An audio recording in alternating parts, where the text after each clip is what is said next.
नमस्कार मित्रांनो, स्वागत आहे तुमचं आपल्या एका नवीन ब्लॉगमध्ये. तर आज आपल्या ब्लॉगचा 17वा दिवस. तुम्हाला तर माहिती आहे, आपण एक चॅलेंज घेतलं आहे 90 दिवस रोज ब्लॉग टाकणे. तर त्याच ब्लॉगचा आज आहे 17वा दिवस. तर आता वाजले संध्याकाळचे 4 आणि आत्ताच लाईन आली आणि आपल्याला सोडायचं होतं या टरबुजामध्ये आणि जांबामध्ये औषध. तर तेच कॉक चाली करायचा होता. तर त्यासाठी चाललो आहे मी बेंडाजवळ, जिथं की आपलं कॉक आहे तिथं. तर इकडच्या साईडला चालली आहे मक्कामध्ये पाणी एकदम पाईप लावले आणि इथं सोडेल आपलं ठिबकमध्ये. मित्रांनो, आता आपल्याला करायचं आहे खालचा हा जो कॉक आहे बारका, तो चाली करायचा आहे. मग इकडून जे खालच्या साईडला जे औषध कालवेले ते या नळीनं यामध्ये जायचं आहे आणि तेच या पूर्ण ठिबकमध्ये जात आहे. तर घेतला आता चाली करून. आता अर्धा घंटा यामध्ये चाललं नाही, त्यानंतर बंद करून टाकणे. जेवढं ते औषध आहे तेवढं सोडायचं आहे, त्यानंतर बंद करायचं आहे. इकडे जांबा आणि तिकडच्या साईडला डाळिंब. सध्या डाळिंबामध्ये लावेल ती. तर घेतलं आहे कॉक चाली करून. तर आता झालं आहे चाली. आता ह्या नळीनं औषध द्यायला चालू झालं आहे आणि याद्वारे ते ठिबकमध्ये जाते. ते बघा चालू झालं आहे.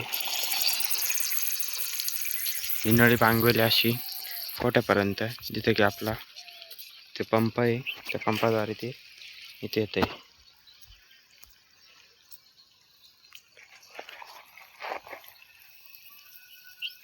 तर अर्धा ते 1 घंटा यामध्ये चाललं नाही, जेणेकरून ते तेवढं औषध आहे तेवढं सगळ्याला सोडणं आहे.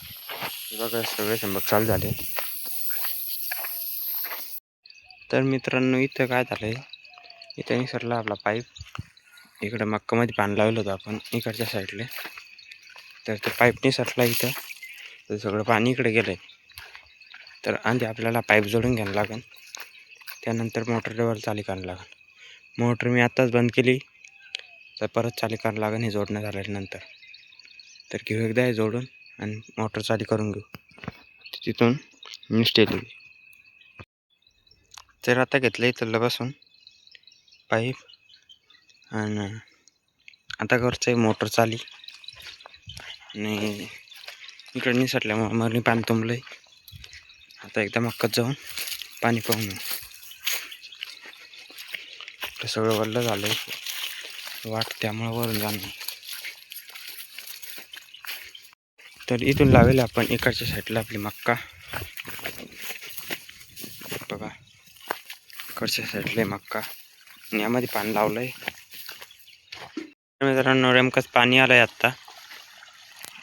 आता मोटर चालू केली होती, बंद केली होती आपण, ते निसरलं त्यामुळं. तर पाणी आलं आहे. आता एकदा पाणी पाहून घेऊन ते बदलायचं, ते पाहून घेऊ. पाणी जर खाली गेलं असेल तर बंद करून टाकू. तर आता आलो होतो आपण इकडून टरबूजच्या वारामध्ये. तिकडे पाणी पाहणं झालं, जो आपण कॉक चालू केला होता ते बंद केला. आता चाललो आपण कोट्यावर. तिथून जो कॉक चालू केला होता तो बंद केला. आता चाललो कोट्यावर.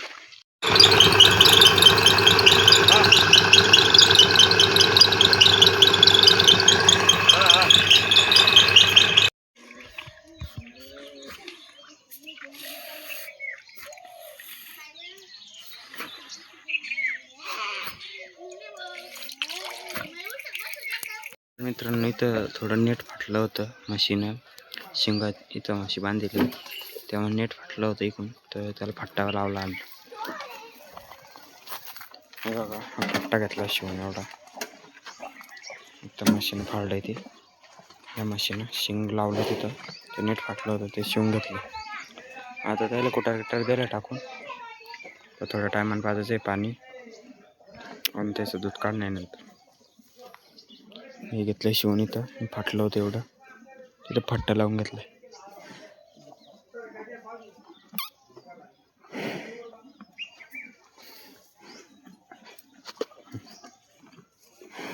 मित्रांनो, आता दूध गीत झालं आहे काढणं आणि कुटार पण टाकून दिलं आहे. तर आता जायचं आपल्याला वरच्या डाळिंबातले आणि पेरूमधले लाईट लावायसाठी. इथं दुपारी औषध मारलं आहे, म्हणजे ते औषध सोडलं आहे त्याच्यात. आणि टरबुजाला हे बघा, आणि याला पण आता फुलं लागायला सुरुवात झाली. हे बघा, लहान आहे अजून, काही दिवसात होतील लवकरच मोठे. आता त्याला फुलं लागतील आणि 2-3 महिन्यातच फळं चालू होतील. इकडच्या साईडला आपले संत्रा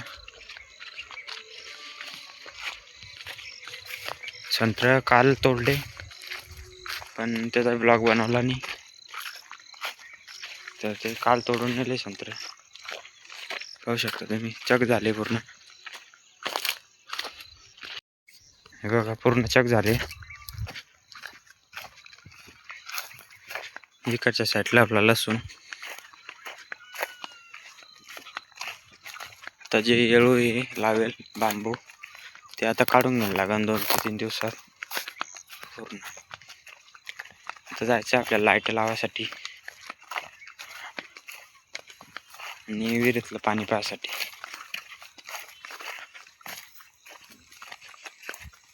जे की आपण लाईट लावली इथं टरबुजामध्ये आणि पेरूमध्ये, ते लाईट चालू करायचे.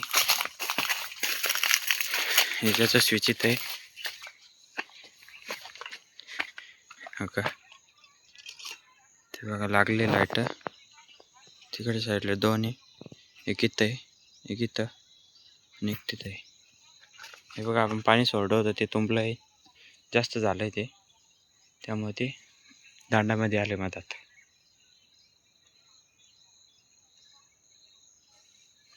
आता जायचं आहे वर एरीवर.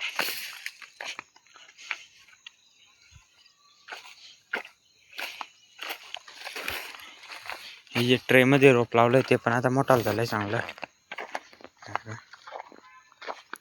हे असं रिकाम्या जागामध्ये लावायसाठी ते ट्रेमध्ये लावलं होतं, ते पण उगलं चांगलं. आणि इकडचं पण ते 10-12 कॅरेट लावले होते, पूर्ण उगले. इकडे पेरू पाहू शकता. आपली लाईट बी लागली, इथं पण लागलाय.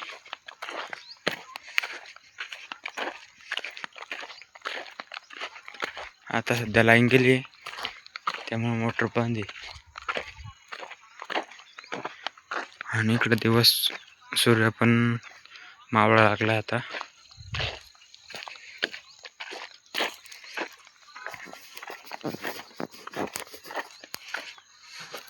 हे बघा, इकडच्या साईडला लावलं होतं पाणी, ते निसटलं होतं, ते बसवलं. आणि हा परवा दिवशी गहू भिजवला. हे बघा,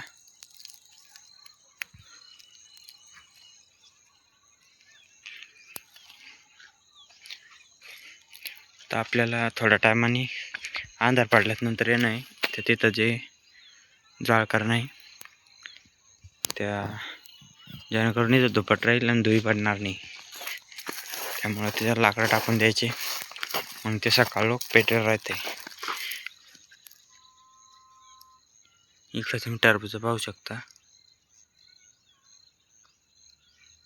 जे की आता चांगले वाढायला लागले लांब लांब. आणि काल जे संत्रा तोडले त्याचा आपण काही ब्लॉग बनवला नाही.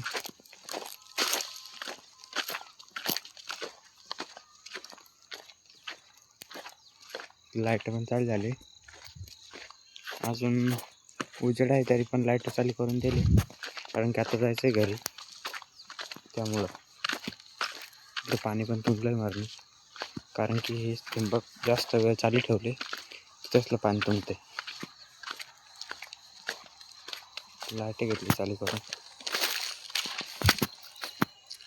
इथे आपल्याला कॉक इकडे वरच्या यायचं आहे आणि इकडच्या साईडला आहे या डाळिंबाचा.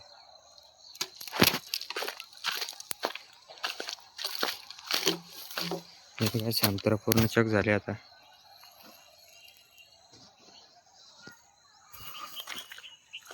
आणि डाळिंबाला आता औषध सोडणं आणि फवारणी चालली.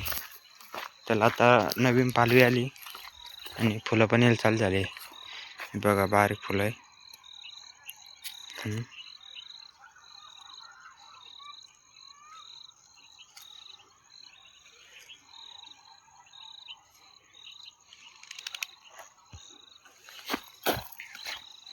इकडच्या साईडला 500 झाडे आणि वरच्या साईडला 500 झाडे. हे 500च्या जास्त आहे. ही जी नळी आहे ही आपण लांबवली होती त्यामध्ये औषध सोडण्यासाठी, तर ही नळी येते. तर आता जाऊ आपण कोट्यावर. इकडच्या साईडला आपण कबूतर पण कोंडून घेतले होते.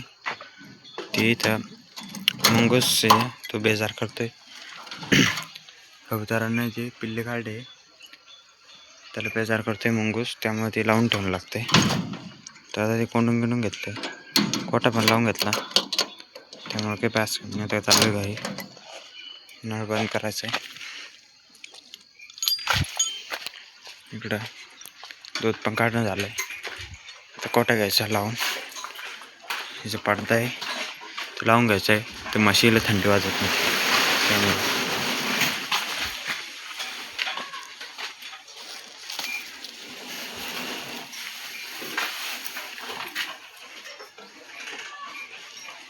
घेतला कोटा लावून. आता इकडच्या साईडला केळ आहे आपले, ज्यामध्ये आपण पान लावलं होतं आत्ता मागं बघा. त्याला पण आलं आहे आता, ते थोडं वर आहे ते बघा तिकडं.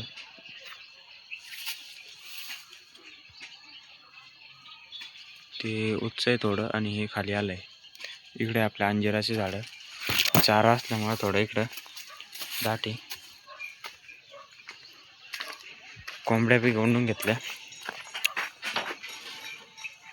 बघा, कोंबड्या घेतल्या कोंडून. आता जायचं आपल्याला घरी. तर आजच्या ब्लॉगला आपण या ठिकाणी एंड करूया. भेटूया आपण उद्याच्या ब्लॉगमध्ये. तोपर्यंत लाईक आणि सबस्क्राईब करून ठेवा.